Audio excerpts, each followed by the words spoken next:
Shalom Sobat Marsapsa Podcast yang dikasih Tuhan, selamat datang di episode 23. Nah, hari ini kita akan berbicara tentang bagaimana Tuhan selalu berkarya dan selalu bekerja dalam kehidupan setiap orang yang percaya kepadanya.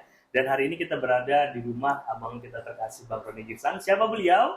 Dan kenapa beliau yang kita tanya-tanya? Pasti ada sesuatu yang membuat tim Masapot terberkati juga dengan sedikit cerita dari terinspirasi.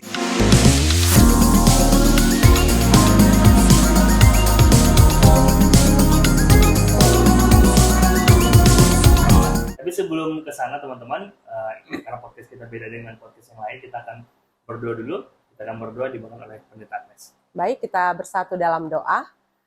Tuhan Allah Bapa kami yang bertahta dalam kerajaan surga, terima kasih untuk kebaikan Tuhan, kemurahan Tuhan yang menyertai dan memelihara kehidupan kami hingga pada saat ini. Tuhan, kami memakai waktu ini untuk bercerita tentang perjalanan kehidupan dari hamba-Mu, abang kami Roni Girsang. Biarlah pertemuan kami, percakapan kami pada saat ini boleh memberkati banyak orang di luar sana yang juga sedang berjuang untuk kehidupannya. Terima kasih ya Bapa, di dalam nama Tuhan Yesus kami berdoa. Amin. Amin. Baik, terima kasih Pendeta Agnes. Nah, Sobat Marsa Podcast, hari ini kita akan belajar mungkin ya, bisa dikatakan belajar dari kisah hidup seorang Bang Roni Girsang. Tapi mungkin pada penasaran nih, kenapa nih abang ini yang nongol tiba-tiba di channel kita. Nah, silakan Bang Roni mungkin bisa perkenalkan diri, mungkin kampungnya dari mana, dan kemudian pendidikannya di mana, dan sampai pendidikan terakhir, dan kemudian pekerjaan terakhir apa profesinya. Itu dulu Bang. Silakan Bang Roni. Oke. Horas semuanya, Horanhu Roni Girsang, tubuh di Pematang Siantar, 2 September 1987. Anggo merbagal boiha tahun berpindah-pindah. Oke, nomaden. Ya, nomaden. Jadi perjalanannya mulai dari Cirpang Tolu, Siantar, terus ke Garingging di Kabupaten Karo, terus di Sidikalang ya, Kabupaten Dairi, baru ya lintas kabupaten malah ya kan. Jadi terakhir melanjutkan SMA lah gitu ya di Raya, di SMA Plus Raya. Kemudian setelah dari Raya, kuliah di S1 di Presiden University di Cikarang, dan terakhir melanjutkan S2 di Politecnico di Milano, di Milan, Italia. Jadi sekarang aktif di Bank Mandiri Taspen sebagai Kepala Divisi Manajemen Risiko. Divisi Manajemen Risiko. Oke. Panjang banget perjalanannya ya. Melewati beberapa kabupaten loh. Iya, pendidikan. Jadi ternyata episode yang lalu kan kita bisa bicara tentang pendidikan teman-teman. Jadi inilah bukti bahwasanya ketika seseorang benar-benar mengikut sertakan Tuhan dalam upaya dan dalam pendidikannya. Iya. This is it. Ya, benar sekali. Ada yang mau ditanyakan nggak? Ya, kita lanjutkan aja pertanyaan selanjutnya.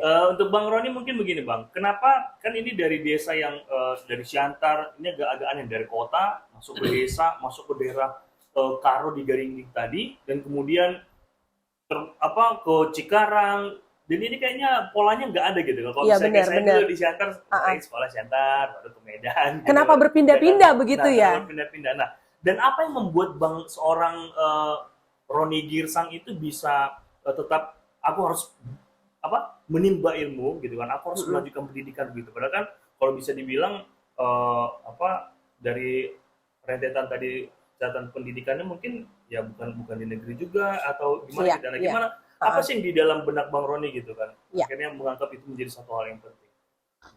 Ya, jadi memang sejarah kehidupan itu gitu ya, itu yang memang menarik gitu ya untuk bisa dibagikan, karena kalau sebagian orang kan memang terbiasa dengan merencanakan hidup yang baik gitu ya. Benar. Mulai dari kecil sudah direncanakan nanti sekolahnya di mana, kuliahnya di mana.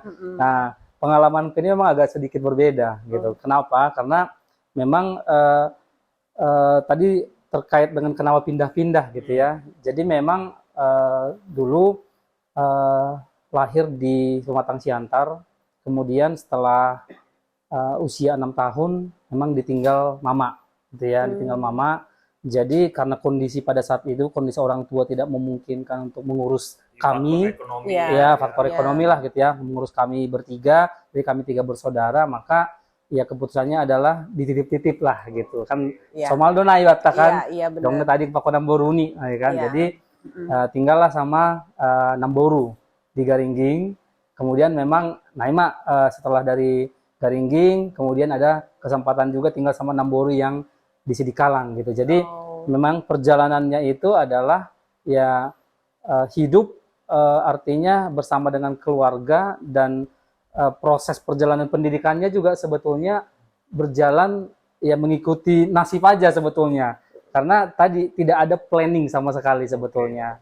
Karena sesuai dengan kondisi aja gitu ya. Betul. Jadi kenapa bisa berakhir di Cikarang gitu ya, dan kemudian di Milan gitu ya. Jadi itu memang panjang ceritanya, dan nggak bisa dipungkiri memang sangat banyak pelajaran yang bisa diambil ketika sekolah di Raya. Jadi SMA memang Plus ya. iya, sekolahnya di SMA Plus Raya. Di sanalah memang belajar untuk mengetahui bahwa oh ternyata pendidikan itu penting untuk sebagai pilihan hidup gitu ya. Alani kan anggo ihuta kan somal do, apalagi kalau kami bukan datang dari keluarga yang backgroundnya pendidikan gitu ya. Somal ini kan orang tua ya sudah disekolahkan sampai SMA, Ya, kerja gitu kerja merantau gitu ya. Kerja. Jadi dulu tidak pernah sedikit pun terbersit sebetulnya untuk sampai ke kuliah. Bahkan sampai ke Milan ya teman-teman. Iya. Sampai ke Milan. Iya. Karena memang kondisinya tadi ya ekonomi orang tua ya kurang mampu lah pada saat itu gitu ya. Nah sehingga yang terbersit adalah ya menjalani pendidikan ya step by step gitu ya, dengan dukungan keluarga tadi gitu. Jadi memang pada akhirnya ada titik yang membuat kenapa harus berjuang demi tadi masa depan gitu ya. Nah jadi memang setelah dari SMA Plus gitu ya, kan di SMA Plus ini memang kita karena sudah banyak senior juga, jadi kita punya banyak informasi. Ya. Senior-senior yang sudah terlebih dahulu kuliah gitu ya. Sehingga memang dulu berani bermimpi pun tidak. Gitu, berani bermimpi pun tidak karena membatasi diri. membatasi diri, dan nggak bisa dipungkiri memang ya sedikit minder juga gitu ya. Tidak berani bermimpi, minder karena kita tahu kemampuan. Nah, sehingga ya memang yang namanya masa muda kita itu pasti di usia-usia pada saat itu ya, pilihan untuk apa namanya Pak, untuk mau give up gitu ya, pilihan untuk tidak berani mengambil keputusan, tidak berani ngambil resiko, nah itu pasti selalu ada gitu. Ya. Tetapi memang yang menjadi semangat adalah bahwa tadi ya kesulitan itu sebetulnya sudah muncul ketika ditinggal oleh orang tua. Kesulitannya itu apa? Ketika kita tinggal bersama dengan keluarga gitu ya, pasti ada batasan. Pastilah ada batasan. Tidak sama dengan seperti kita bercerita kepada orang tua. Tidak senyaman tinggal dengan orang tua sendiri. Betul, betul. Sehingga dalam keterbatasan, dalam kesulitan masa-masa itu, memang disitulah bagaimana proses pengenalan akan Tuhan itu membantu menjadi seorang pribadi yang nggak menyerah. Tangguh gitu ya. Ya, Ya. tangguh. Jadi kesulitan-kesulitan itu yang pada akhirnya ketika di SMA Plus memang membuat walaupun kita ada rasa ingin mundur, rasa ingin menyerah, tapi tidak memilih untuk berhenti mencoba gitu. Nah itu yang memang ada satu momen lah gitu ya, ketika di asrama aku ingat banget itu ada satu momen ketika ya ketika memikirkan masa depan ini memang karena kita tadi ada keterbatasan, kayaknya nggak akan lanjut nih gitu. Kayaknya jadi udah membatasi lah. Ya, kayak seperti pungguk merindukan bulan. Betul, udah membatasi aja gitu. Membatasi, ya. Gitu. Karena tadi gitu ya, memang keterbatasan kita untuk bercerita pun tidak punya gitu ya. Tapi di momen-momen itu ya akhirnya ada satu ayat lah gitu ya yang pada saat itu membuat aku kuat gitu ya. Tiba-tiba gitu ya ketika ya di kamar, Alkitab, gitu ya. ya di kamar gitu ya, memang adalah momen-momen ya selama itu kan diarahkan untuk ya saat teduh gitu ya. Jadi ada momen-momen ketika buka-buka Alkitab, nah ada satu ayat yang muncul gitu ya. Nah itu di Mazmur 27 ayat 10. Ya. Nah, disebutkan begini nih, sekalipun ayahku dan ibuku meninggalkan aku, namun namun Tuhan menyambut aku. aku. Jadi udah khotbah Pengalaman gitu. Daud banget itu. gitu. Jadi Dalam banget itu. ayat itu memang benar-benar membuat Relate ya, bahasa anak muda sekarang. Iya, relate betul, banget itu kan. relate banget dan langsung kena. Kenanya itu karena ya memang pada saat itu artinya ya hanya Tuhan lah tempat bercerita. Aku punya bapak gitu ya. Gitu. Ya. Hanya Tuhan lah tempat bercerita. Jadi kita punya banyak sesuatu yang mau diadukan gitu ya, tapi selama ini nggak punya gitu kan tempat pengaduannya.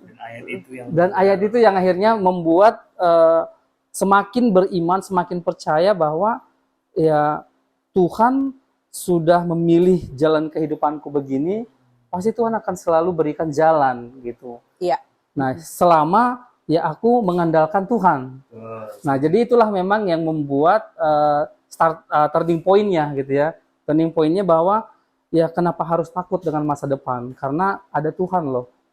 Nah, itulah yang akhirnya kemudian menjadi semangatku ketika dihadapkan dengan pilihan pada saat itu kan harus kuliah atau tidak.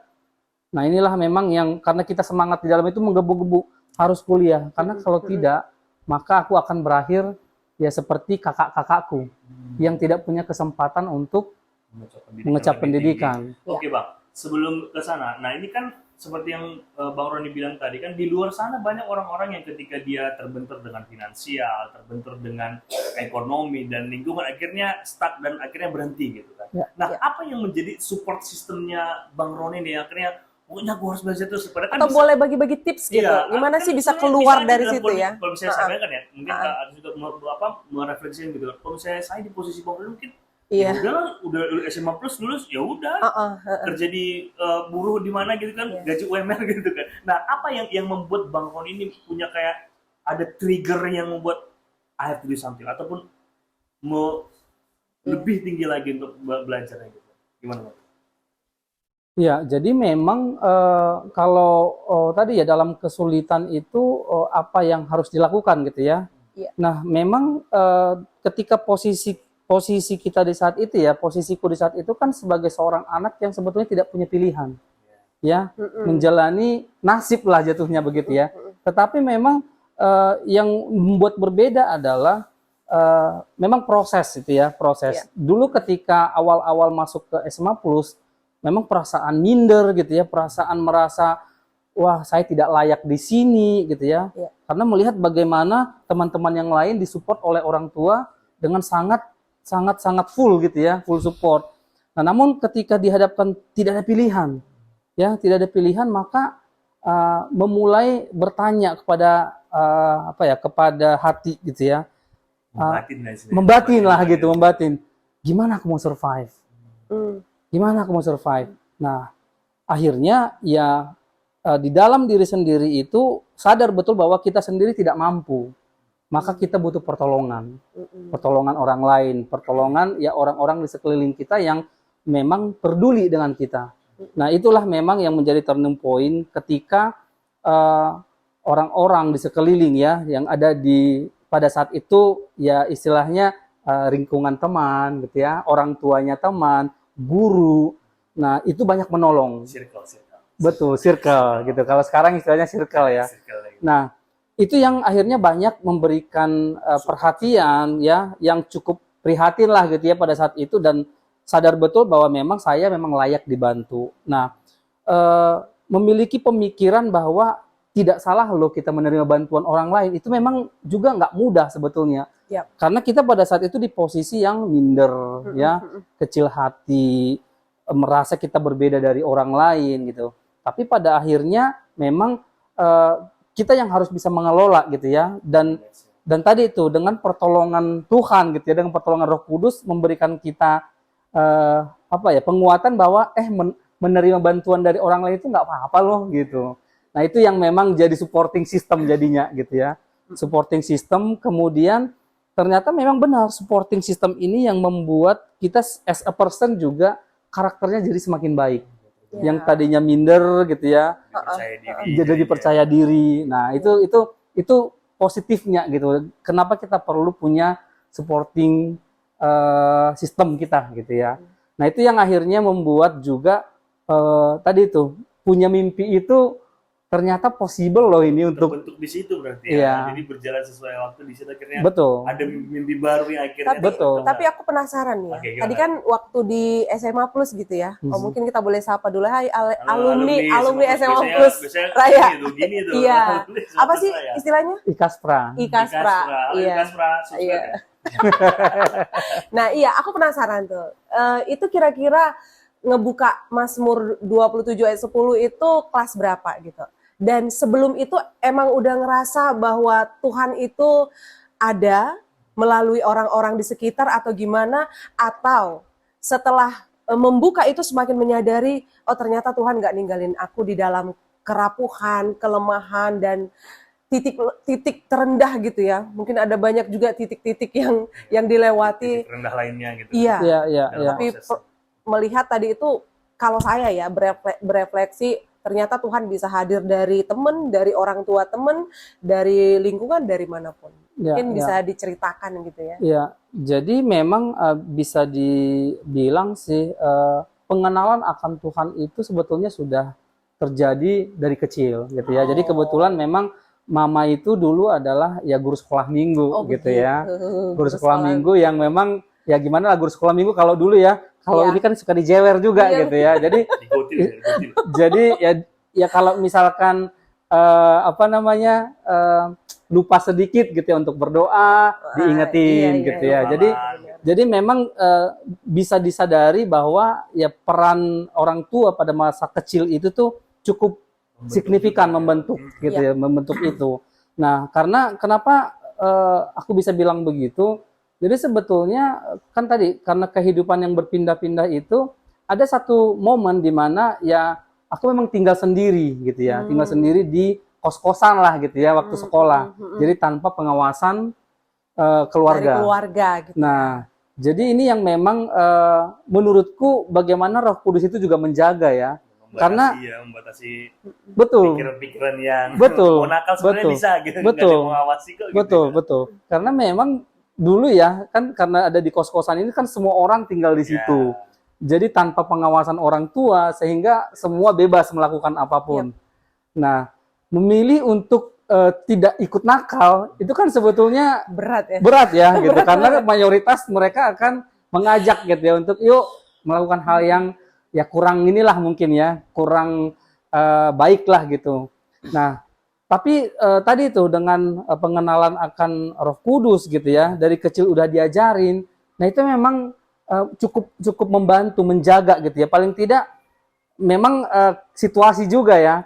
Karena ditinggal orang tua, tinggal di rumah keluarga, akhirnya terbentuk mental untuk tidak berani salah sebetulnya. Oh. Nah, apakah ini faktornya karena memang takut gitu ya? Tapi pengalaman itulah yang terjadi. Tinggal di rumah keluarga takut buat salah, gitu. Takut buat salah. Apakah pada akhirnya ini positif atau negatif gitu ya? Bisa dibilang sebetulnya dua sisi.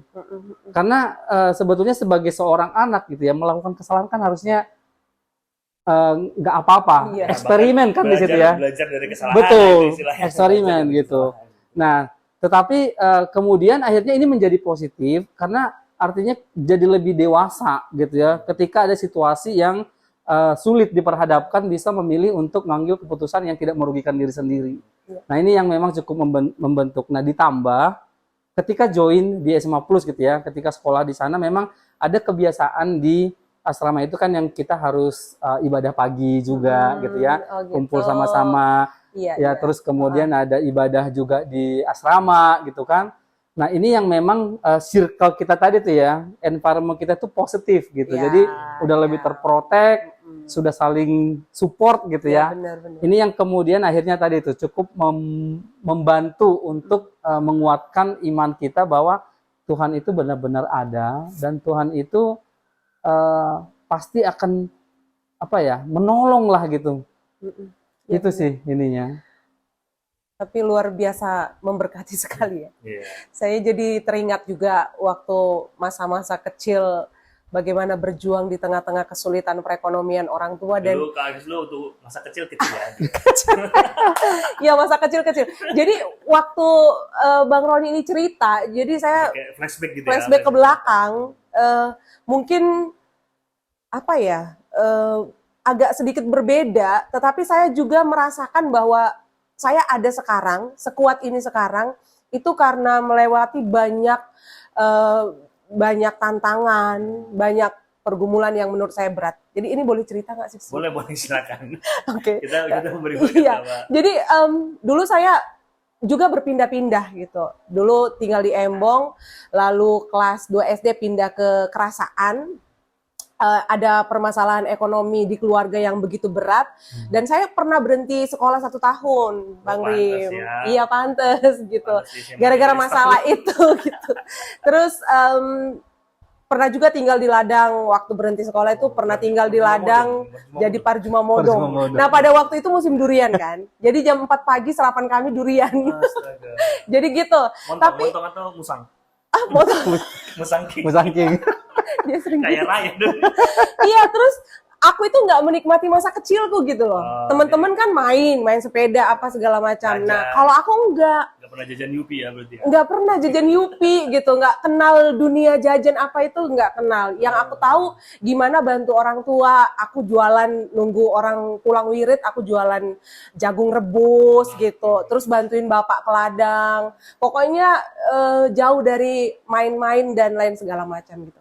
Tapi yang aku syukuri sekarang bahwa orang tuaku dulu cukup berhasil mewariskan iman itu di tengah-tengah situasi seperti itu, tidak membuat aku menjadi anak yang mental tempe gitu. Tapi aku senang dengan tantangan, aku senang dengan perjuangan gitu. Jadi tadi ngedengar cerita abang ini luar biasa gitu.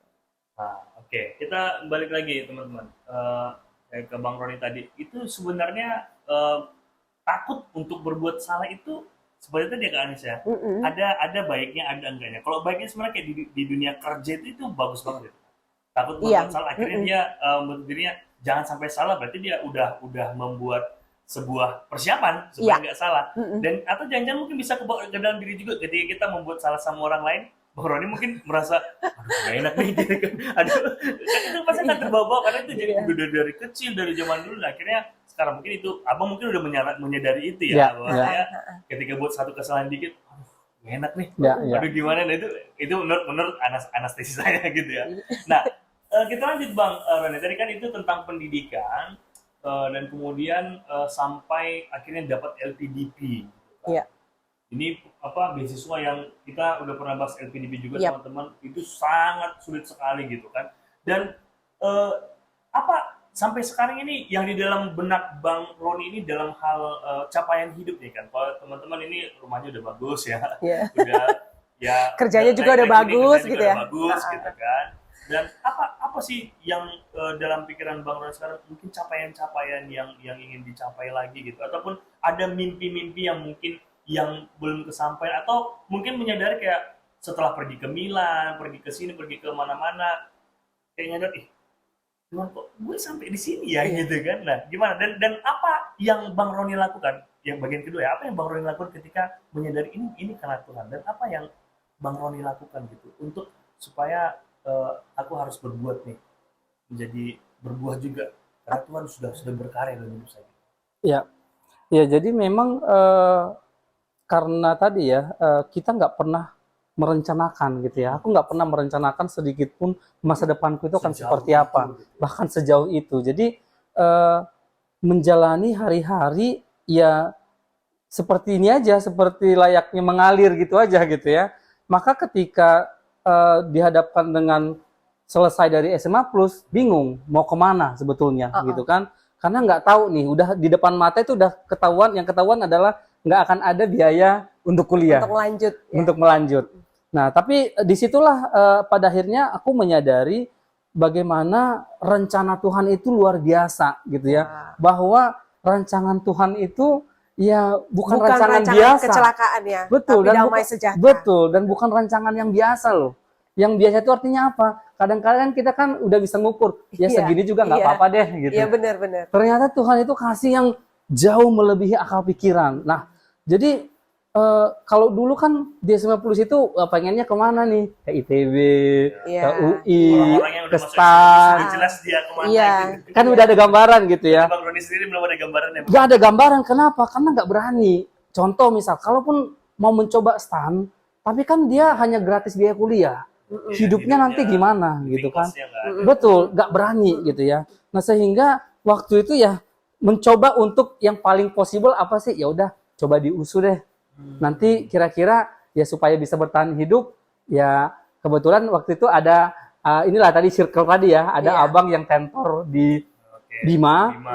yang menganjurkan ya udah nanti untuk hidupnya bisa jadi tentor di Bima gitu ya. Iya. Tambahannya. Nah, jadi itu yang sudah ada di dalam bayangan kita gitu kan. Nah, tapi ternyata Tuhan memberikan hal yang lain loh. Jadi pada saat itu tiba-tiba gitu ya, nggak tahu kenapa juga harus baca koran pada hari itu gitu ya. Jadi Saya nggak baca koran. nggak ya dari mana gitu ya. Baca koran, pas buka koran ini tuh ada iklan lah setengah halaman gitu ya. Jadi ada iklan ini Presiden University menawarkan full scholarship Full. gitu. Jadi kampus ini kampus apa juga nggak Iya. pernah kedengeran gitu ya, nggak pernah tahu. Nah akhirnya ya singkat cerita nekat ikut ngambil tesnya dan nggak tahu ternyata bahwa ini kan semuanya kampus berbahasa Inggris, soalnya bahasa Inggris semuanya. Nah itu tadi tuh ya rancangan kita itu bukan rancangan Tuhan Iya. ya. Yang terjadi adalah Tuhan Menuntun ke situ ya. ya, memberikan jalan yang luar biasa gitu ya.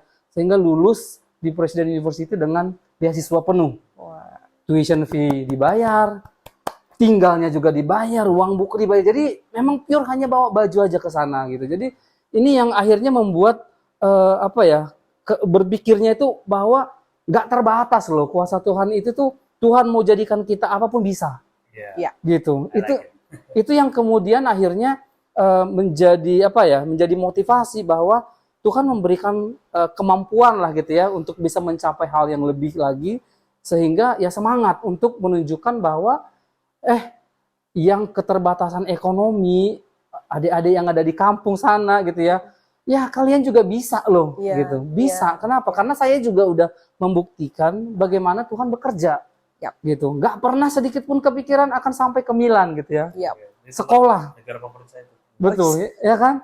Tapi Tuhan bisa kasih kesempatan untuk menikmati tinggal di sana, belajar di sana. Bahkan ini yang akhirnya kemudian bisa dibilang membagikan cerita ini kepada orang lain, itu kan menjadi inspirasi gitu ya. Untuk orang-orang yang tidak berani bermimpi, karena tadi tuh keterbatasan-keterbatasan itu, ternyata itu dimentahin semua sama Tuhan. Bisa kok gitu. Bisa.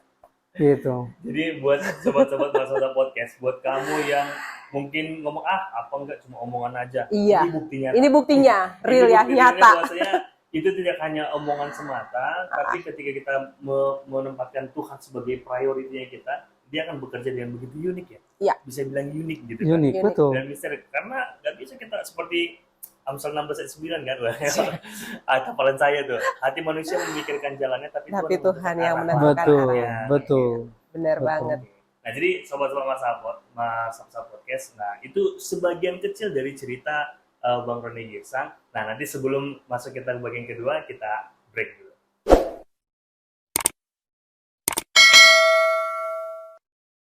Ya, kita masuk ke segmen yang kedua. Tentunya pembahasan dalam segmen ini akan lebih dalam dan lebih menginspirasi kita semua. Oke.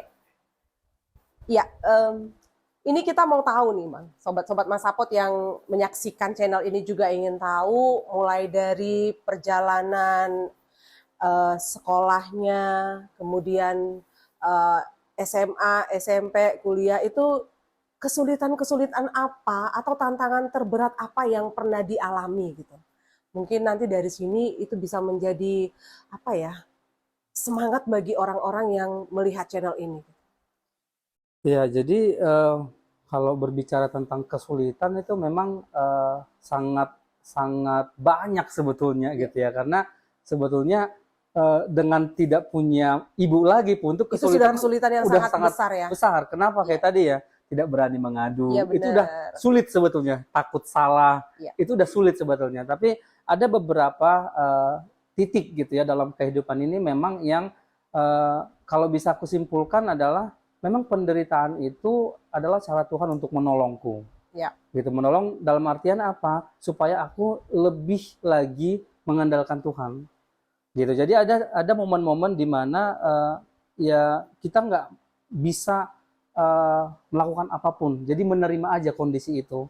Jadi salah satu contohnya adalah ketika momen di Seribu Dolok ya. Di waktu itu sekolah SMP di sana, tinggal di asrama lah, di pondokan dalam hal ini ya, di kos-kosan gitu. Jadi ya memang kalau tipikalnya kan kalau di pondokan ini biasanya sekali seminggu tiap pekan Rabu gitu ya, datang orang tua memberikan belanja gitu ya. Jadi belanja untuk 1 minggu lah gitu. Nah, jadi memang ya kalau dulu itu karena ada kondisi ekonomi tadi ya gitu ya. Jadi ada momen-momen yang ya belanja ini nggak datang.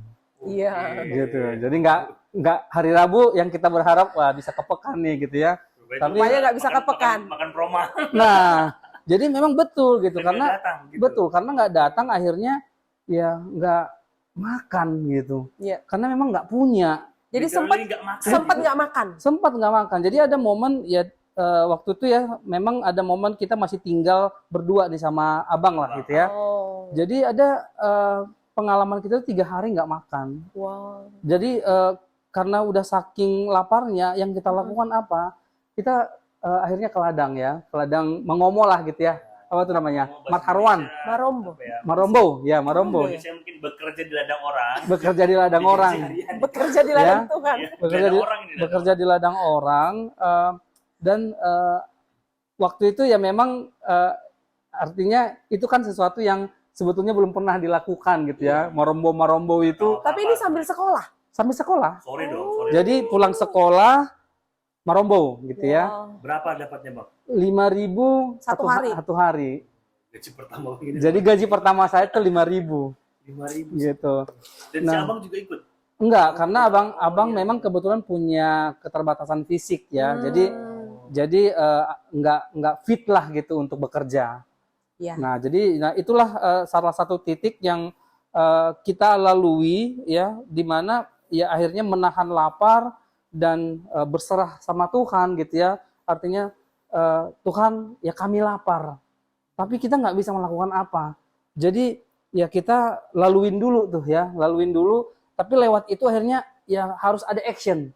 Maka ke ladang tadi. Nggak hanya doa ya? Iya, makanya harus ke ladang, Marombo. Yang nggak bisa pun tadinya ya bekerja gitu ya. Artinya nggak bisa itu dalam artian proper sebagai harawan gitu ya. Kalau bekerja biasa kan ya memang dari kecil udah begitu. Tapi istilahnya new lah, betul, ini sesuatu yang baru dan memang ya berat lah. Tapi akhirnya ya itu juga yang membuat kita nggak menyerah. Karena tadi ya harus diisi nih gitu. 3 hari solusinya makan. Itu gitu. Kades pernah nggak makan sehari? Nggak pernah. Gitu. Jadi setengah hari aja nggak makan berat loh. Lambung itu cacing itu demonstrasi dari keluar makan gitu. Jadi memang ya apa ya kemudian pengalaman ini yang akhirnya membuat ya kalaupun dalam kondisi sulit nggak langsung menyerah gitu. Jadi itu titik yang pertama gitu ya. Titik yang kedua memang yang ini paling udah titik yang kesekian kayaknya Bang. udah kesekian ya. Saking banyaknya ya. Saking banyaknya kesulitan gitu. itu ya. Tapi yang paling berasa itu kemudian adalah ketika di asrama. Karena di asrama ini kan nggak bisa merombong. Waktu SMA. Di SMA. Di SMA Plus kan nggak bisa keluar kan, udah ada terprogram. Tapi ini menarik loh untuk sobat-sobat Somasa yang ada di rumah. Walaupun ekonominya nggak ada uang untuk makan, terus marombo sambil sekolah, bisa masuk SMA Plus gitu. Itu gimana ngatur waktu untuk bisa belajar? Masuk SMA Plus itu nggak mudah ya. Terus pulang sekolah marombo baru belajarnya kapan? Berarti harus ada effort yang lebih di atas normal lagi sebenarnya itu. Terus tadi setelah masuk SMA Plus gimana dengan abang? Iya. Oh, abang memang abang kan melanjutkan sekolah di Siantar. Jadi abang tinggal di Siantar. Nah, bersama dengan keluarga ya di Siantar gitu ya. Nah, aku kebetulan melanjutkan di asrama. Nah, ini ya yang kesulitan yang kedua yaitu tadi ya, memang nggak punya persiapan. Masuk ke asrama ini tuh nggak punya duit sama sekali gitu. Jadi nggak ada di tangan sama sekali uang. Nah jadi ini aku paling ingat itu bahkan bawa baju ke asrama itu cuman bawa baju seragam yang putih abu-abu ya. Abu-abu. Ya, Nah putih padahal abu-abu. ternyata hari Jumatnya itu ada pramuka. Oh. Jadi Iya, seragam pramuka nggak punya. Olahraga. Olahraga lagi biasanya pakai ada dari sekolah. Olahraga, kalau olahraga waktu itu Training. udah training ini ya. Tapi yang paling kelihatan itu udah seragam pramuka nggak punya. Sehingga Iya. yang terjadi adalah, jadi bahkan di minggu pertama aku Desma Plus pun semua orang udah tahu kondisiku gitu. Iya. Sehingga ya baju pramuka itu dapatnya dari siapa? Dari senior yang mau mendonasikan Warisan. Kasio ya. gitu. Ya, merek Kasih Casio. orang. Dikasih. Kasih orang. Nah, jadi memang saking begitunya kesulitan-kesulitan itu memang ya itulah yang dilalui 3 tahun, nggak punya uang gitu ya. Nah, itulah yang kemudian tadi itu menahan diri untuk ya nggak perlu ke kantin, menahan diri untuk ya. Jadi akulah juga mungkin orang yang dulu kalau ke gereja sering nggak berdurung-durung, Oh. karena nggak Tapi punya. tetap ke gereja ya? Tapi tetap ke gereja gitu. Jadi ya kondisinya memang begitu gitu ya. Ya takut-takut juga masukin ke ini kok kayak berasa menipu gitu ya. Kantongnya itu tetap jalan tapi kita nggak masukin gitu. Iya. Tapi ya kondisinya begitu pada saat itu, sehingga memang yang tadi di awal aku sampaikan gitu ya, akhirnya menerima pertolongan dari orang-orang itu tuh ya itu hal yang ya baik, hal yang wajar gitu pada saat itu. Iya. Jadi ya aku bersyukur sih gitu ya, pada saat itu circle tadi ya, circle pertemanan senior, terus keluarganya senior, guru gitu ya, itu yang kemudian akhirnya memberikan sedikit lah gitu ya dari penghasilan mereka untuk bisa jadi modalku. Nah itu titik yang kedua ya. Yang ketiga, nah ini yang paling memang, jadi Tuhan itu ternyata bekerjanya itu luar biasa ya. Dia berikan kita sesuatu yang besar, tapi menjalaninya itu juga butuh proses yang nggak mudah gitu, hal yang besar Pengorbanan juga. yang besar gitu ya. Betul, Terima plek-plek gitu aja ya. Betul. Upayakan berusaha. Iya benar. jadi waktu masuk di PU gitu ya, di Presiden University ini itu kan wah bahagia gitu ya, wah semangat nih gitu, karena gratis semuanya, nggak bayar apapun gitu ya. Tapi ternyata di sana ada ujung-ujungnya, Syaratnya. ada persyaratannya untuk mempertahankan beasiswa, harus menjaga IP 3,4. Nah, jadi hari pertama di PU ini ya kan baru ketemu dengan semuanya lah ya, teman-teman kuliah, terus suasana di sana, karena kebetulan di asrama ternyata isinya bukan cuma orang Indonesia gitu, ada mahasiswa dari luar negeri. Dan ya memang dari awal sih udah tahu bahasa pengantarnya katanya bahasa Inggris, tapi nggak expect akan se-internasional itu gitu. Jadi ketika kuliah gitu ya, masuk kelas, jadi yang terjadi adalah nggak paham sama sekali. Tambah lagi berarti. Iya. Mindernya balik lagi. Nah itu, Tadi udah percaya diri masuk Presiden University. Gitu. Iya minder lagi. Cheat Jadi, lagi ya. jadi memang luar biasa gitu ya, bagaimana Tuhan, Turun. bagaimana Tuhan ngasih, wah happy setelah dijalani, waduh gimana nih Tuhan gitu ya. Ada juga itulah proses yang dilalui gitu ya. Nah jadi di tahun pertama pas kuliah di sana, ya udah tau lah gitu ya, dengan keterbatasan kemampuan bahasa pada saat itu, ya udah pasti ya IPK nggak sampai nih. Oh. Jadi ya sudah di ultimatum lah sama rektor gitu ya. Untuk yang nggak sampai 3,4 harus di drop out DO. gitu. Atau harus membayar seperti mahasiswa reguler. Itu pada umumnya. Jadi ya siang itu juga ya bingung gitu ya. Ada diumumkan begitu, wah harus kemana nih gitu ya, karena udah disuruh keluar dari asrama. Nah bingung, di tengah kebingungan memang ya bertanya-tanya juga, Tuhan aku kemana nih gitu ya. Nah tapi itulah cara Tuhan juga gitu ya, untuk menggerakkan hati gitu ya, untuk ya nggak bisa menyerah, pasti selalu ada cara gitu ya. Nggak tahu dari mana pemikiran itu datang gitu ya, tapi yang jelas kalau aku boleh imani itu pasti Roh Kudus yang menggerakkan gitu. Ya tiba-tiba lari aja gitu ke kampus gitu ya. Kebetulan asrama ke kampus itu kurang lebih 200 meter lah, 200-300 meter. Lari-lari ke kampus karena udah dikasih deadline nih, harus keluar dari asrama. Nah nekat ketemu dengan wakil rektornya. Jadi wakil rektor itu kebetulan orang Filipina gitu ya, orang Filipina, terus memaksa untuk ambil waktunya gitu ya, mau ngobrol gitu ya. Nah kemudian ngobrol menceritakan semua gitu ya, semua pengalaman dan lebih kepada penegasan gitu ya, bahwa kalau nggak dari kampus ini maka aku nggak akan punya masa depan. Yep. Gitu. Jadi akhirnya dengan cara seperti itu ya, yang tidak disangka-sangka, ya Tuhan berikan lagi mujizat gitu ya, diberikan kesempatan ya, bahkan melalui orang yang tidak dikenal, bahkan nggak sama dikenal sekali. gitu ya, bahkan nggak dikenal, dia nggak tahu background, nggak tahu culture gitu ya, karena dia orang asing juga di sini gitu ya, itu pun dipakai Tuhan. Karena pada akhirnya ya, aku sebutlah namanya Miss Eleanor gitu ya, dia dari Filipina gitu ya. Miss Eleanor itu memang pada akhirnya dia selama aku masih kuliah di sana, dia pindah ke Australia. Jadi 2004 kuliah, 2006 pindah ke Australia. Sementara aku di sana masih semester 5. Ya. Ya kan? Nah, ada kekhawatiran gimana nih kalau misalkan nanti udah di ujung harus DO. Nah, sehingga tapi nilai abang udah bisa bertahan. udah di tahun kedua ketika diberi kesempatan itu memang ya itulah ya, memang kita juga ambil responsibility di situ, Ya, membuktikan bahwa ya kita bisa. gitu ya. Jadi memang di semester 3-4-nya itu ya puji Tuhannya IPK-nya itu bahkan melejit sampai 38, mendekati 39 gitu. Itu di semester 3-4 gitu, tahun kedua. Nah, si Miss Eleanor ini yang akhirnya kemudian juga menyurati yayasan.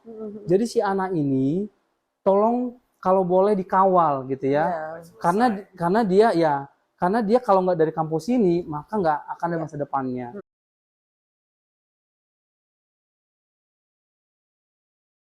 Ya, jadi memang titik-titik terendah itu banyaknya itu terjadi justru pada saat masa-masa kuliah gitu. Nah, tahun ketiga kuliah di Presiden University itu ya disitulah justru memang tahun yang membuat aku terpuruk gitu ya.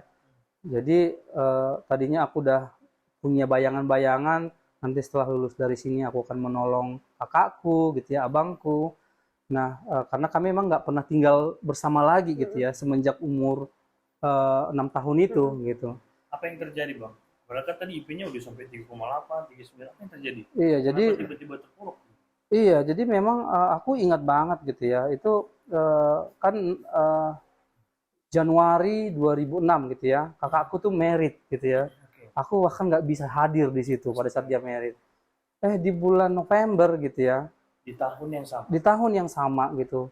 Wah, aku ingat banget itu malam-malam, tengah malam ditelepon, dikabarin kakak udah nggak ada. Nah, itu yang benar-benar membuat sangat terpukul gitu ya. Karena selama ini memang yang nggak bisa dipungkiri, kakak lah yang jadi supporting system gitu ya, yang selalu menasehat, yang selalu menguatkan gitu. Bahkan ya seberapa pun punya penghasilan gitu ya, karena dia kan ke ladang juga gitu ya, itu pun masih ngirim juga gitu. Jadi rasanya hancur gitu ya, bahkan hanya bisa ketemu setelah bertahun-tahun hanya untuk mengantar ke tempat terakhirnya gitu. Dan yang paling buat hancur itu adalah karena ya kakak ini kan meninggalkan anak gitu. Jadi udah ada anaknya satu, Samuel gitu ya, dan itulah yang kayak jadi apa ya, dalam batinku itu kok mengulangi kisahku gitu ya, gimana nanti nasibnya ini gitu. Jadi itu yang membuat, waduh, kok sebegitu sakit ya Tuhan ya, apa yang Tuhan buat itu. Anaknya dia itu yang kehilangan mama. Bener, betul. Belum genap setahun berarti ya. Betul gitu. Nah, jadi tertatih-tatih lah gitu ya, dalam kondisi terpuruk gitu ya, tapi punya tanggung jawab harus menyelesaikan ini gitu ya. Ya akhirnya ya dijalani dengan susah payah. Tapi nggak sampai setahun berikutnya gitu ya, itu abang juga dipanggil gitu. Jadi ya itu benar-benar hancur lah di situ. Itu masih kuliah. Masih kuliah. Itu di tahun yang sama. Jadi di tahun ketiga itu bisa dibilang November kakak meninggal, September 2007 abang juga dipanggil Tuhan gitu. Jadi ya secara manusia sih seperti udah nggak punya gairah gitu ya. Tuhan, aku udah nggak mau hidup lagi, ngapain sih, untuk apa sih ini semuanya gitu. Tapi memang itu tadi, ketika kita memilih untuk menyerah pun Tuhan loh yang memampukan gitu. Iya. Nggak tahu dari mana akhirnya bisa menjalani itu gitu ya. Karena dalam bayanganku waktu itu aku mau menyerah aja, aku nggak mau menjalani ini lagi semua gitu. Untuk Iya. apa gitu? Iya, benar. Aku nggak sanggup gitu ya. Tapi nah itulah bersyukur juga sih mungkin ya cara Tuhan menitipkan Samuel itu juga jadi apa ya salah satu semangat gitu Iya. bahwa ya aku Masih harus berlanjut berjuang terus ya. karena ada Samuel nih Iya, gitu. ada yang Jadi harus diperjuangkan ada yang harus gitu ya. diperjuangkan gitu. Jadi ini yang kemudian apa ya menjadi turning point juga buat aku bahwa ya memang tadi itu aku bisa aja merancangkan semua hal dalam hidup gitu ya. Tapi ya rancangan Tuhan itu tetap yang terbaik gitu. Karena pada akhirnya ketika flashback gitu ya, sekarang gitu ya ke titik itu bagaimana ya Tuhan bekerja gitu ya. Proses-proses itu memang ya bisa kusaksikan sangat luar biasa lah gitu. Bagaimana Roh Kudus itu menemani gitu ya, tidak membiarkan jatuh, tidak membiarkan jadi berandalan gitu ya.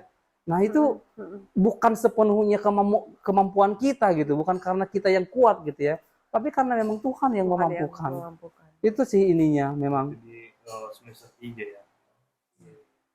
Nah, Itu tadi cerita tentang kesulitan-kesulitan. yang kesulitan gitu ya. Dalam banget nggak sih? itu? Benar Kak, karena gini ya, misalnya kan tadi begini hanya yang dua inilah yang benar-benar dekat banget dalam walaupun dia di Cikarang tadi kan, Iya. tapi karena ada abang kakaknya yang masih terus dia pantau, dia merasa kayak I'm not alone gitu kan. Iya, Tapi ketika di tahun benar. 2006, November, September 2007, 2007. kehilangan dua-duanya, jadi kayak ngapain gue di sini gitu Iya, kan? benar. Siapa yang mau aku ini? Tapi akhirnya ada Samuel. Jadi benar-benar nama Samuel itu benar-benar kayak menolong abang ini gitu, nggak jauh-jauh juga dari itu kan. Nah itu di Presiden University Bang. Nah kalau di Milan setelah mungkin beberapa tahun kemudian akhirnya kan pendidikan lagi karena mungkin begini ya. Fokus abang akhirnya kan jadi ke karir. Iya. Aku harus sukses, aku harus punya finansial yang bagus dan aku harus bisa menjadi orang yang sukses yang bisa menginspirasi orang lain. Akhirnya kan itu kayak lebih fokus kepada diri sendiri gitu kan. Abang udah menikah kan gitu kan. Ya. Nah, nanti kita akan cerita. Nah, coba cerita dulu Bang dari kuliah akhirnya dapat LPDP di Milan apa tantangannya. Kemudian bagaimana kok bisa ketemu masih sempat bisa ketemu dengan sosok perempuan gitu kan. baru turnip dengan segala kesibukan itu gitu kan. Dan itu mungkin kan pasti Tuhan yang Iya. dalam pikiran Abang pasti kan Tuhan yang menentukan Bang. Ya. Nah, gimana Bang di Milan kemarin Bang? Di Milan ya. Jadi memang setelah kuliah ya, kuliah S1 ini, aku bisa saksikan lah bahwa memang salah satu cara kita untuk mengubah nasib kita itu adalah lewat pendidikan. Iya. Gitu. Pendidikan mengubah. Bener, Penting banget tuh. bener. Karena setelah aku dapat ijazah gitu ya, nah ini juga yang akhirnya membuat aku bisa bekerja gitu ya, terus menikmati apa ya, sesuatu yang tadinya kan kita nggak pernah kebayang kerja itu tuh apa sih gitu ya. Jadi dengan bekerja gitu ya aku dapat penghasilan gitu. Jadi tadi yang financial constraint tadi itu udah hilang. Iya. Setelah kerja udah punya penghasilan, udah bisa memberikan ke orang tua, udah bisa ya istilahnya membeli apa yang kita mau yang tidak pernah kita punya sebelumnya gitu ya. Nah, itulah yang kujalani sampai tahun 2015. 2015. Nah, jadi memang sebetulnya tadi ya karena nggak pernah kepikiran sebetulnya akan mau melanjut gitu ya. Jadi kayaknya S1 udah cukup gitu ya. Tapi ya itu kembali gitu ya. Karena kita punya circle gitu ya yang cukup positif juga gitu ya. Informasi data, oh ternyata ada loh kesempatan begini gitu. Jadi memang LPDP ini juga istilahnya by coincidence juga sih tahunnya. Jadi ada satu momen waktu itu posisinya masih kerja di Mandiri ya. Mandiri ada training. Nah training kebetulan ketemu di satu training dengan direktur keuangannya LPDP. Oh. Nah jadi bertanya, wah saya punya dana sebesar ini, dana abadi, kira-kira mau ditempatkan di mana? Nah saya tanya, dana ini dana apa? Disebutkanlah dana ini adalah dana LPDP untuk menyekolahkan anak-anak Indonesia kuliah. Kemudian saya penasaran, beasiswa dong ini. Beasiswanya seperti apa skemanya? Dijelaskan. Singkat cerita, ya saya tertarik lah untuk mencoba gitu ya. Mencoba, ya mempersiapkan semuanya, mempersiapkan English score-nya lah gitu ya. Karena memang mindsetnya dulu, wah kalau bisa keluar negeri nih gitu. Nah terus kemudian ya persiapan untuk nulis esai, melamar ke kampusnya gitu ya. Nah puji Tuhan ya lulus gitu, Wow. lulus dan ya kampus yang dipilih di Milan Apa gitu. namanya? Jadi nama kampusnya Politecnico di Milano gitu. Jadi Sederhana sekali ya bahasa Italia ya. ya Udah bisa bahasa Italia udah nggak? bisa. Politecnico Italiano. Politecnico di Milano. Oke. Gitu. Jadi ya akhirnya menyadari juga bahwa wow gitu ya. Ternyata sebegitu besar gitu ya berkat-berkat Tuhan itu gitu. Jadi ya aku sih yakin gitu ya semua orang pasti jalan hidupnya berbeda-beda. Ya, Tapi ya. yang kualami ini tuh kok kayak seperti di negeri dongeng gitu. Ceritanya buat aku sendiri gitu karena kayak too good to be true gitu kalau melihat dari tadi ya latar belakang. Bener. Tapi ya itu pun ya ternyata sebesar itulah kasih Tuhan kita gitu. Jadi itu yang akhirnya memang membuat aku termotivasi untuk ya bagaimana hidupku ini juga bisa menjadi berkat ya mungkin lewat cerita, lewat apa yang bisa kukerjakan itu bisa menjadi ya kesaksian buat banyak orang. Berarti intinya sebesar-besarnya kesulitan yang dialami, tapi berkat Tuhan lebih besar dari itu. Wah, gitu ya. betul sekali. Nah, Betul sekali. ini menarik nih Kak. Menarik banget. Menarik ya. Jadi begini, kita masuk ke hal yang lebih private lagi gitu kan. Jadi sampai Iya. 2015 kuliah di Milan, 2017 selesai. Udah punya pacar nggak sih itu Bang? Belum. Oh, belum. Pernah punya. Pernah Tapi posisinya pas lagi kuliah belum. fokusnya Iya kan bener, ya, dari tadi nggak ada cerita ini ya. Karena emang nggak kepikiran pasti Kak. Betul. Mau kuliah aja minder apa jadi pacar? Betul. Nggak punya modal tepatnya. Iya, masa mau ngajak nonton bioskop pakai kamu dulu ya Dek gitu kan? Nggak mungkin. Iya bener. Masa makan Dek kalau dulu yang bayar Dek gitu Iya, kan nggak iya. mungkin. Ya, ya, Nah, ya. tahun berapa dan akhirnya memutuskan menikah? Memang atau mungkin abang lu minder akhirnya aku gak usah nikah gitu kan? Bisa jadi kan? Gimana kok bisa? Iya, jadi gimana bertemu? Perjalanan cintanya perjalanan gimana cintanya gitu? ya. Mungkin singkat-singkat aja. Iya. Iya, Kalau menarik lanjut part 2. iya. Jadi sederhananya perjalanan cinta ini adalah perjodohan yang berhasil. Oke. Jadi memang posisinya ketika di Milan ya memang apa ya, aku nggak punya pacar, ya single lah gitu ya.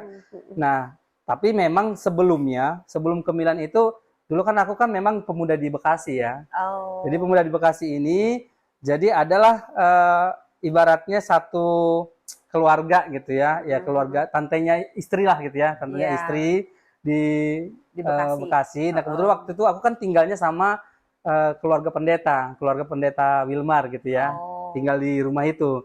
Jadi ada satu momen ketika inang tua itu sakit, aku yang merawat gitu ya. Nah, Inang datang, kebetulan salah satunya tantenya istri gitu ya. Ditodong lah di situ. Oh. Mau nggak jadi helaku gitu. Waduh, langsung ya. Ada buruku gitu ya. Tapi posisinya kan kita, yo gimana nih orang nggak kenal gitu ya. Akhirnya ya turang adong peh sama aku sonari ya gitulah alasannya gitu kan. Nah, tapi kemudian ketika perjalanan waktu gitu ya, pas ke Milan gitu ya.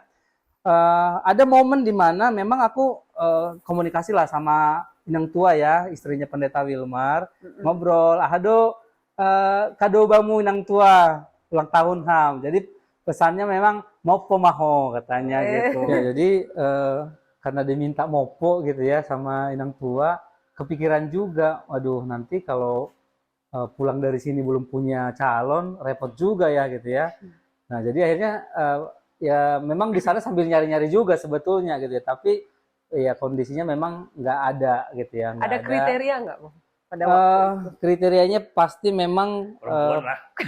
perempuan lah ya, udah pasti perempuan dan baru Baru Batak, Simalungun. baru Batak. Oh, baru gitulah, Batak. gitu. Jadi ya memang kondisinya pada saat di sana nggak ada.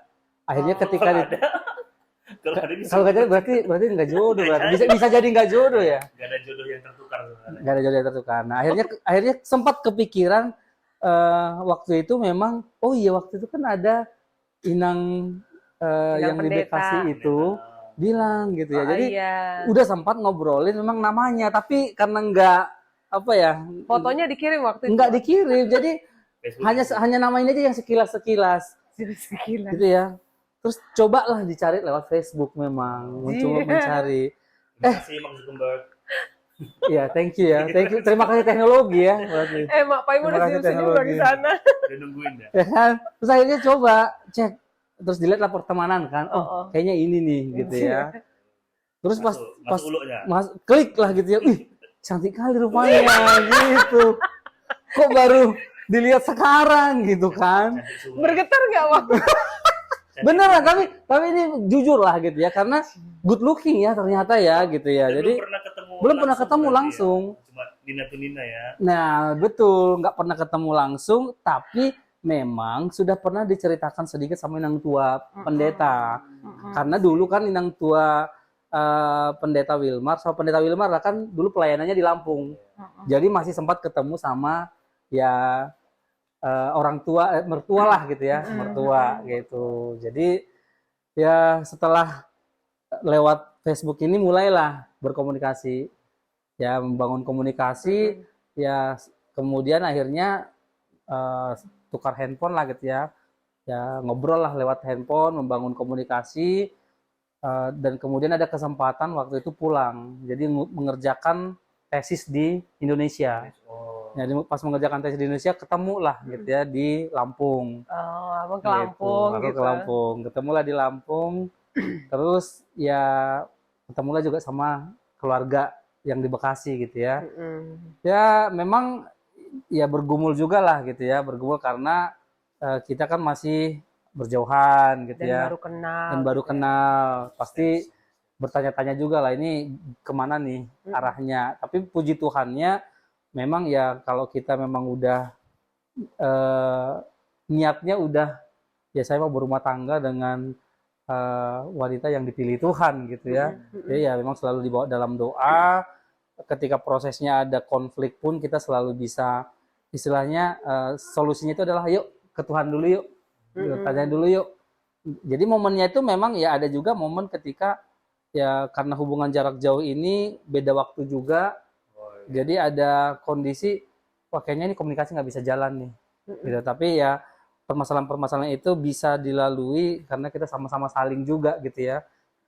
Mencoba mengerti satu sama lain dan ya puji Tuhan bisa dilalui 2017 setelah selesai pulang ke sini, nah kita udah langsung planning untuk married gitu. Jadi 2 tahun berarti ya. ya 2017 ke 2019. ya story tentang ininya ya cukup smooth lah gitu ya, nggak terlalu ada riak-riaknya dalam hubungan. Nggak ada konflik tentang berapa pertadinya ya. Sinamon Nggak ada itu nggak ada itu didiskusikan bersama. Ya. Terus kemudian itu dia cerita tentang semua lah ya. Akhirnya udah berkeluarga gitu kan. Terusnya istri juga.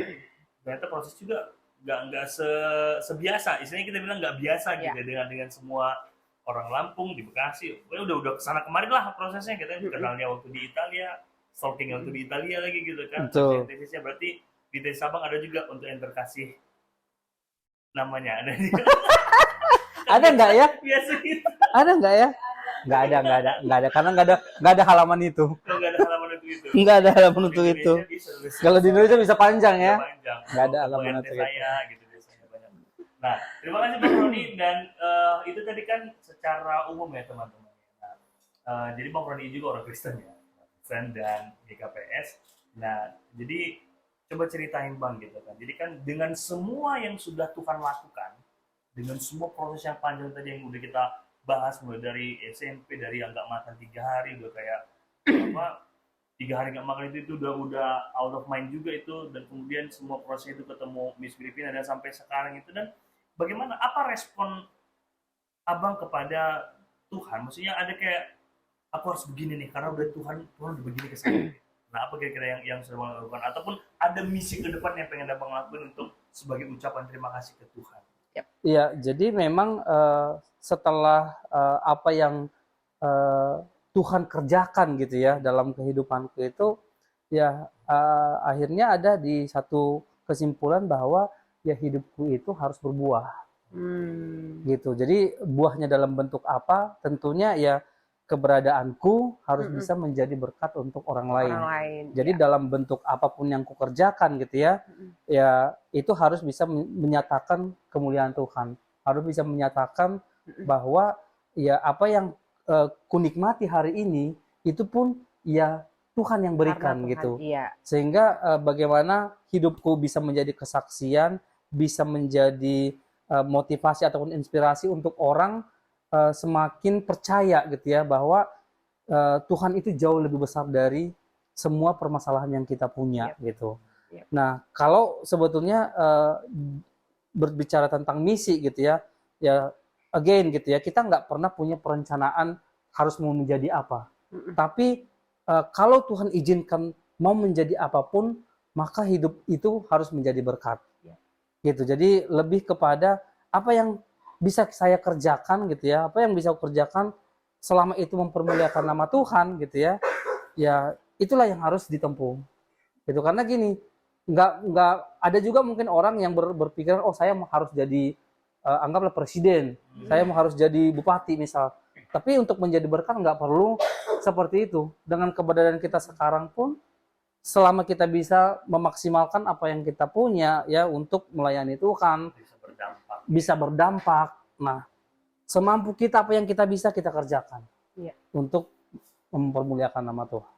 Oke, berarti untuk kedepannya Bang, ini kan Abang udah kerja di Taspen Mandiri teman-teman ya, lokasi di Proklamasi, gitu kan? Ada nggak yang ingin Abang lakukan lagi untuk mungkin berapa tahun ke depan atau sampai kedepannya cita-cita Abang gitu untuk apakah untuk membantu orang lain yang mungkin latar belakangnya, pendidikannya ataupun ekonominya seperti Abang gitu kan? Nah, ada nggak kira-kira Bang? Ya, jadi memang karena apa ya pengalaman hidup yang cukup panjang gitu ya, itu memang membuat akhirnya juga secara personal bertanya gitu ya, Tuhan, aku juga mau menjadi dampak positif untuk orang lain. Nah, sehingga memang yang paling relate gitu ya dengan kehidupanku saat ini itu memang bagaimana aku bisa juga membantu anak-anak yang punya kondisi yang sama seperti aku gitu. Anak-anak yang punya semangat untuk maju gitu ya. Anak-anak yang tadi tidak punya pilihan untuk apa ya, untuk bertanya gitu ya. Ya hanya mengikuti nasib. Nah, aku ingin sekali bagaimana mereka juga bisa keluar dari pressure itu dan melihat bahwa rencana Tuhan untuk hidup mereka itu sangat besar. Oke, baik. Sobat Masa Podcast, tadi ada pengakuan dari Bang Roni Gibson. Jadi buat Sobat Masapot, yang mungkin kamu orang yang terbentur dengan tapi ada semangat untuk belajar, mungkin bisa nanti chat di kolom komentar. Nanti mungkin bisa konsultasi dengan Bang Roni melalui tim kita gitu. Karena apapun ceritanya, seperti kata Bang Roni tadi, pendidikan itu bisa mengubah hidupmu. Bahkan bisa mengubah dunia kan? Menjadi senjata. Oke, terima kasih untuk Bang Roni. Jadi karena kita ini pendeta gitu ya, jadi mungkin Kak Agnes bisa ngasih pandangan secara alkitabiahnya gitu. Mungkin satu ayat aja kali ya. Saya baca dari Ulangan 31 ayat 8 dan semoga ayat ini juga bisa memberkati kita yang menyaksikan channel ini. Ulangan 31 ayat 8, sebab Tuhan, Dia sendiri akan berjalan di depanmu, Dia sendiri akan menyertai engkau, Dia tidak akan membiarkan engkau dan tidak akan meninggalkan engkau. Janganlah takut dan janganlah patah hati. Amin. Baik, terima kasih. Terima kasih untuk Sobat Masapot dan terima kasih untuk Bang Roni Girsang untuk kisah hidupnya. Semoga jadi berkat dan juga tadi Kak Agnes juga udah bercerita dan juga bagaimana ternyata dari Alkitab kita juga menjelaskan secara detail bahwasanya hidup kita ini semuanya itu di bawah pengawasan Tuhan, di bawah perhatiannya Tuhan, tergantung kepada kita apakah kita membuka diri, memberikan mau berjuang, bertahan gitu ya, dan memberikan ruang untuk karya Tuhan bekerja dalam diri kita. Tuhan akan bekerja di dalam diri kita dan tetaplah berusaha dan bekerja keras teman-teman dan juga andalkan Tuhan dalam setiap usahamu dan kerjamu.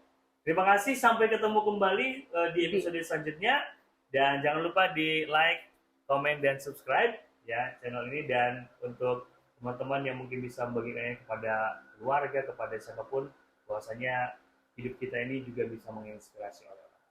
Baik, kita akan akhiri podcast kita. Kita bersatu di dalam doa. Kita berdoa.